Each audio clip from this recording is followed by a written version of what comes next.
예수님을 믿고 성도로 살아가다 보면 성도의 여러 가지 모습을 이해하게 됩니다.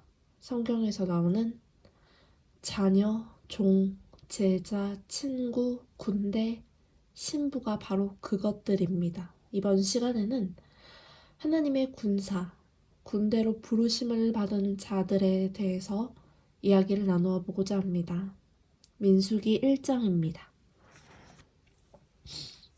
이스라엘 자손이 애굽 땅에서 나온 후 둘째 해 둘째 달 첫째 날에 여호와께서 시내 광야 회막에서 모세에게 말씀하여 이르시되 너희는 이스라엘 자손의 모든 회중 각 남자의 수를 그들의 종족과 조상의 가문에 따라 그 명수대로 계수할지니 이스라엘 중 20세 이상으로 싸움에 나갈 만한 모든 자를 너와 아론은 그 진영별로 계수하되 각 지파의 각 조상의 가문의 우두머리 한 사람씩을 너희와 함께 하게 하라. 너희와 함께 설 사람들의 이름은 이러하니 르우벤 지파에서는 스데울의 아들 엘리술이요 시므온 지파에서는 수리사떼의 아들 슬루미엘이요 유다 지파에서는 암미나답의 아들 나손이요 이사갈 지파에서는 수알의 아들 느다넬이요 스불론 지파에서는 헬론의 아들 엘리압이요 요셉의 자손들 중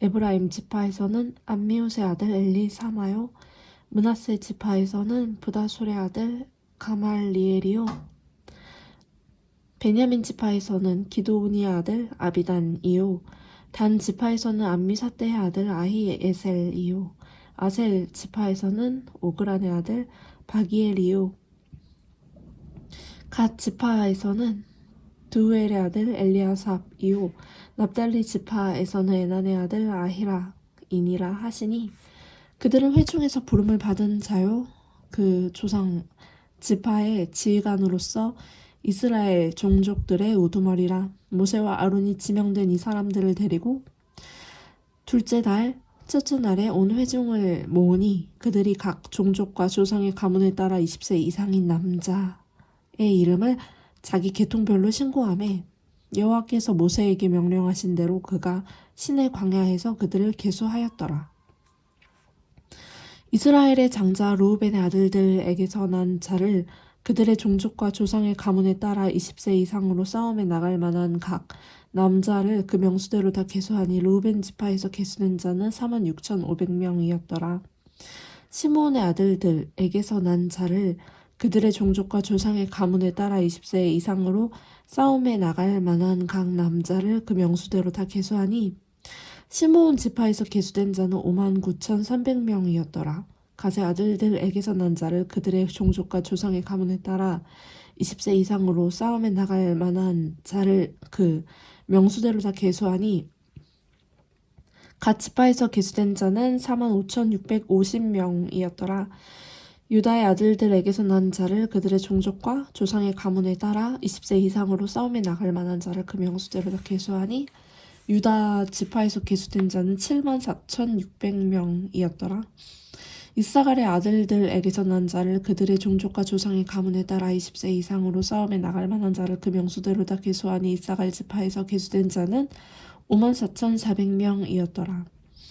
스불론의 아들들에게서 난 자를 그들의 종족과 조상의 가문에 따라 20세 이상으로 싸움에 나갈 만한 자를 그 명수대로 다 계수하니 스불론 지파에서 계수된 자는 57,400명이었더라. 요셉의 아들 에브라임의 아들들에게서 난 자를 그들의 종족과 조상의 가문에 따라 20세 이상으로 싸움에 나갈 만한 자를 그 명수대로 다 계수하니 에브라임 지파에서 계수된 자는 45,500명이었더라. 므낫세의 아들들에게서 난 자를 그들의 종족과 조상의 가문을 따라 20세 이상으로 싸움에 나갈 만한 자를 그 명수대로 다 계수하니 므낫세 지파에서 계수된 자는 32,200명이었더라. 베냐민 아들들에게서 난 자를 그들의 종족과 조상의 가문을 따라 20세 이상으로 싸움에 나갈 만한 자를 그 명수대로 다 계수하니 베냐민 지파에서 계수된 자는 35,400명이었더라. 단의 아들들에게서 난 자를 그들의 종족과 조상의 가문에 따라 20세 이상으로 싸움에 나갈 만한 자를 그 명수대로 다 계수하니 단 지파에서 계수된 자는 62,700명이었더라. 아셀의 아들들에게서 난 자를 그들의 종족과 조상의 가문을 따라 20세 이상으로 싸움에 나갈 만한 자를 그 명수대로 다 계수하니 아셀 지파에서 계수된 자는 3만 1,500명이었더라. 납달리의 아들들에게서 난 자를 그들의 종족과 조상의 가문을 따라 20세 이상으로 싸움에 나갈 만한 자를 그 명수대로 다 계수하니 납달리 지파에서 계수된 자는 5만 3,400명이었더라. 이 계수함을 받은 자는 모세와 아론과 각기 이스라엘 조상의 가문을 대표한 12지휘관이 계수하였더라. 이같이 이스라엘 자손이 그 조상의 가문을 따라 20세 이상으로 싸움에 나갈 만한 이스라엘 자손이 다 계수되었으니 계수된 자의 총계는 60만 3,550명이었더라.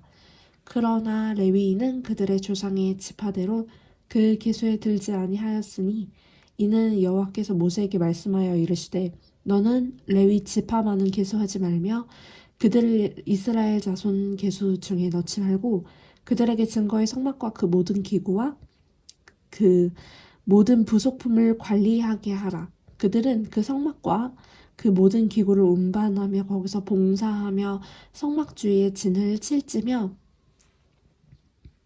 성막을 운반할 때에는 레위인이 그것을 걷고 성막을 세울 때에는 레위인이 그것을 세울 것이요 외인이 가까이 오면 죽일지며 이스라엘 자손은 막사를 치되 그 진영별로 각각 그 진영과 군기 곁에 칠 것이나 레위인은 증거의 성막 사방에 진을 쳐서 이스라엘 자손의 회중에게 진노가 임하지 않게 할 것이라. 레위인은 증거의 성막에 대한 책임을 지킬지니라 하셨음이라. 이스라엘 자손이 그대로 행하되 여호와께서 모세에게 명령하신 대로 행하였더라. 구약 시대에는 20세 이상 남자만 군대로 부르셨어요. 이스라엘 백성들을 다른 나라의 침략으로부터 지키기 위함이었죠. 그런데 신약 시대로 넘어오면 하나님은 교회와 성도를 영적 군대로 부르십니다. 기도를 통해 하나님이 주시는 무기인 전신갑주를 입고 육의 세력이 아닌 영의 세력과 싸우는 존재로 거듭나며 신약 시대의 군사는 성별 제한, 나이 제한이 없어서 어린이도 청년도 노인도 참여할 수 있습니다. 그렇다면 군인으로 부르심을 받았다는 것은 무엇을 의미할까요? 온전히 개인만을 위한 삶에서 공동체를 위한 삶으로의 성숙을 의미합니다. 성도 개개인에게는 고유하고 특별한 은사를 하나님께서 부여해 주십니다. 누구는 하나님께서 직접 목사, 선교사로 부르십니다. 누구는 교사로 부르시고 가르치는 권세를 주시기도 하십니다. 우리에게 부어주시는 건강, 재정을 활용하여서 우리는 다른 영혼들을 섬기게 됩니다. 영적으로 성장하며 우리는 가정의 일원들을 주님께로 인도합니다. 뿐만 아니라 우리의 비즈니스 또는 학업 가운데 그 현장 가운데 동료와 학우들을 섬기는 마음을 부어주시고 영적으로 성장하면서 교회 공동체를 섬기는 마음을 부어주십니다. 첫째로 가정사역입니다. 가정에서 만나는 사람들은 개인의 생각과 감정이 온전히 노출이 되는 경우가 많습니다. 몸 안에 죄가 들어오면 관심이 있다면 제일 먼저 연약한 부분이 노출될 수 있는 사람들과 만나게 되는 것입니다. 사회에서 비즈니스 매너를 갖추고 만나는 사람들보다 그들의 삶에 대해 그리고 불완전한 모습에 대해 이해가 높을 가능성이 높습니다. 그러한 부분이 내 눈에 보이면 그 부분을 정죄하여 비난하기보다는 기도하고 그 부분을 바르게 돌이킬 수 있도록 돕는 역할을 하는 존재로 나를 부르셨다는 것을 깨닫는 은혜를 하나님께서 부어주십니다. 잠자고 있던 아담에게서 갈비뼈를 꺼내 돕는 배필 하와를 만드시고 아담에게 붙여주신 것처럼 가족, 이들은 평생을 놓고 기도하고 영적으로나 육적으로나 돕는 대상으로 하나님께서 붙여주셨습니다. 둘째, 직장 또는 학교 사역입니다. 우리가 선택해서 들어가는 직장에서도 하나님은 우리를 통해서 하나님의 일을 하십니다.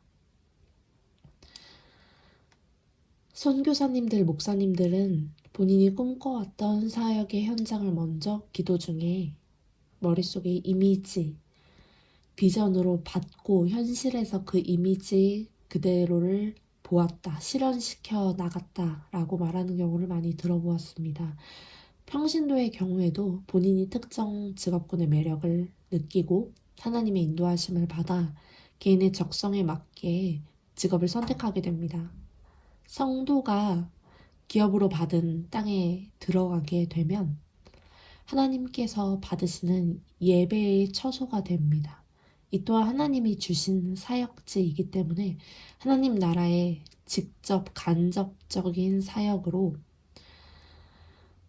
크고 작은 영적 전쟁에서 활약을 할 수가 있습니다. 세 번째로 교회 공동체 사역입니다. 영적으로 성장하는 성도라면 매주 주일 온라인 또는 오프라인으로 예배를 드립니다.